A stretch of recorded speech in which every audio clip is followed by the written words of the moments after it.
Hello everyone, welcome to our second part of our depreciation narrated slides. We're going to talk a little bit about section 179. As you recall, sections refer to the Internal Revenue Code.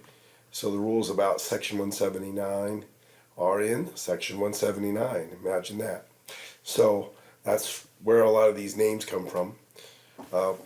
So again, in an effort to get companies to buy more assets and create more jobs, Congress allowed Section 179, which allows companies to deduct up to the entire cost of their assets in the first year, in the year they buy it. So the maximum that they can do that with is $510,000, which seems like a lot. Unless you're a big company, then obviously it's not. But it is phased out when you get over $2,030,000 in 2017. So it's not.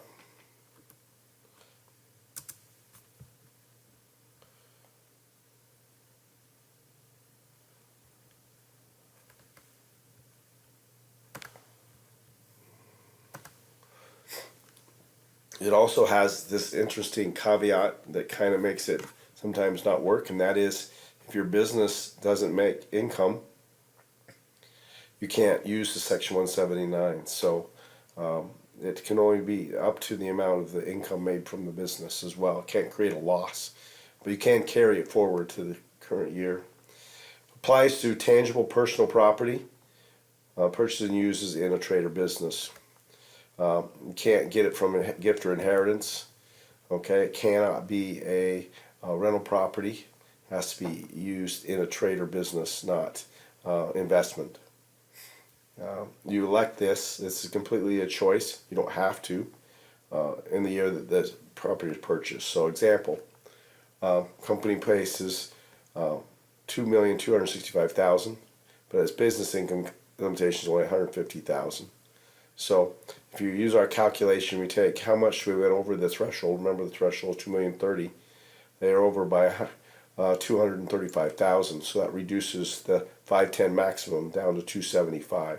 So they can elect $275,000, but they can only use $150,000 in 2017. They could carry forward the rest of it to 2018 and hope that they make money in that year so they could use it. But you're going to have the same issue in the next year in terms of you still have to have income.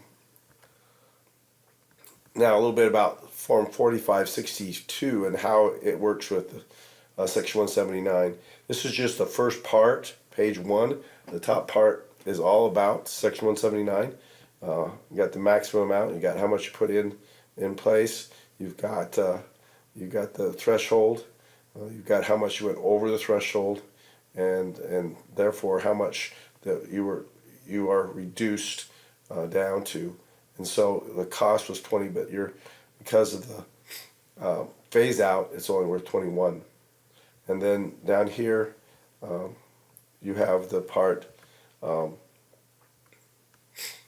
where the business income limitation is applied down here in 11 through 13. So that's how you handle 4562 in Section 179. That first part is only for Section 179 property. If you're not going to elect Section 179, you don't put things there. Listed property is another classification of property. This is where things get worse for you. Now, the idea is businesses were buying assets that were really personal assets and using in the business in order to deduct depreciation on them. And listed property is a way that the IRS can try to monitor that, because if it's qualified as a listed property, you actually have to list it. That's what the term comes from, one by one, so the IRS can actually see each property. Other properties you just kind of lump together in one big line. So this requires you to individually list each property. So what qualifies is this, okay? Well, what happens if it's listed property and you use it 50% or less for business? You can't take Section 179. You can't take bonus depreciation, and you have to use straight line instead of MACRS. So not so good. Make sure that your use is over 50% and that it's not a listed property. here's what is listed properties: airplanes, motorcycles, automobiles, trucks, buses, boats. Things that you could use for personal use as easily as you could for business. Computer, if it's 100%, business use is not listed property, by the way. This has it listed there, but that's only if it's not 100%. So, example, $2,000, 60% business, 30% investment, 10% personal use. It exceeds 50%, so we can take Section 179 and use bonus depreciation and the MACRS to depreciate the 30%. So they could also use bonus depreciation to depreciate the 90% that is business and investment together. So he's got a couple of choices there. This one, though, is in bad shape because they're not over 50%. So Danny's not going to be over 50%, so you can't take Section 179, can't take bonus depreciation. Have to use a straight line method for both the business and investment use. Listed property is on page 2 on the form 4562. This is only for listed property that qualify as listed property that we talked about earlier. So those things are listed here. If you use it more than 50%, then there's a section for that. And if you use it less than 50%, you have a section for that.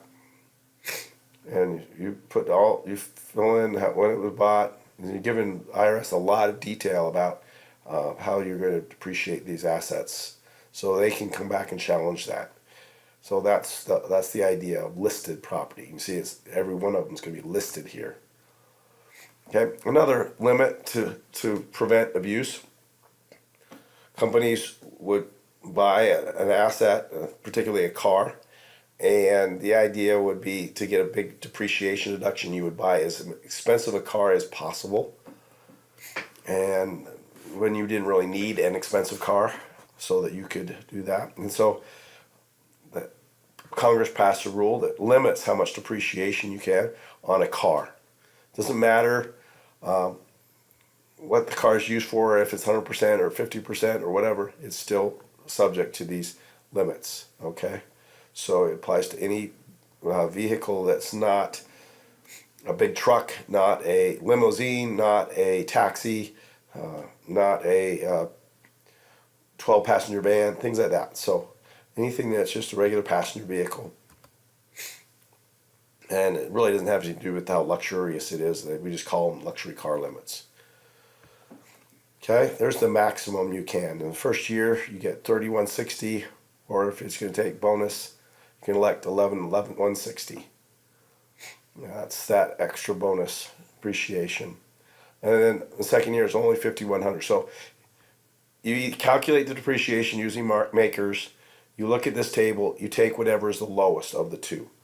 Okay, so this is the maximum, it's not the minimum, it's the maximum depreciation you can take on a car in any given year. So if the car costs $100,000, you calculate $20,000 of depreciation. Too bad. This is the maximum that's given here. Okay, new car, her car, maximum was $160 because she bought it in 2015. Car cost $16,000. She usually normal deduction would be $8,000 bonus, $1,600 for the remaining part of the MACRS. $9,600 is less than the limit, so she gets to use $9,600. So you use the lesser of the two. You calculate depreciation or the limit. You think, oh, well, why don't we use Section 179? Section 179 is also limited to the same amount. So no matter what method you use, that's the most depreciation you can get on a car. Okay? 2017, see there's a different in every year. It's 30, 15, and then what happens is you have a $100,000 vehicle is you're going to be taking depreciation at $1,875 for a long time, because that's the most you can take in a given year after year 4. Again, her calculation of depreciation is less than the limit. All right. If it's not used 100% in business, then you have to reduce the numbers here by the percentage. So 26,000, she uses 70% in business. She takes that maximum and she multiplies it by the 70%.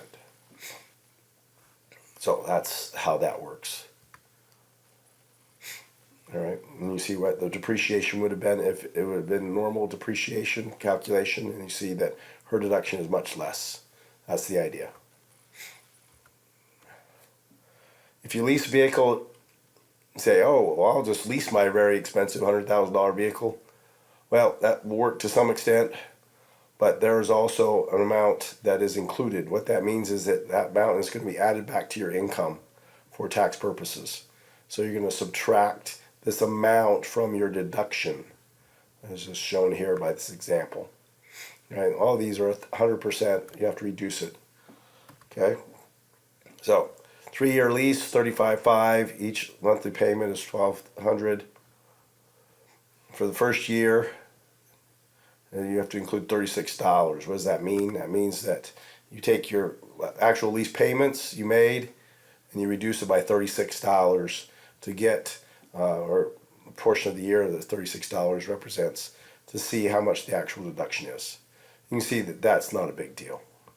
So lease inclusions are not a huge issue. You should know how to calculate them, but the amounts are usually pretty small. Second year, only $79 of extra income. Okay. Real property. We'll wait for our next installment of this series, so we'll do that on our next set of slides, next podcast.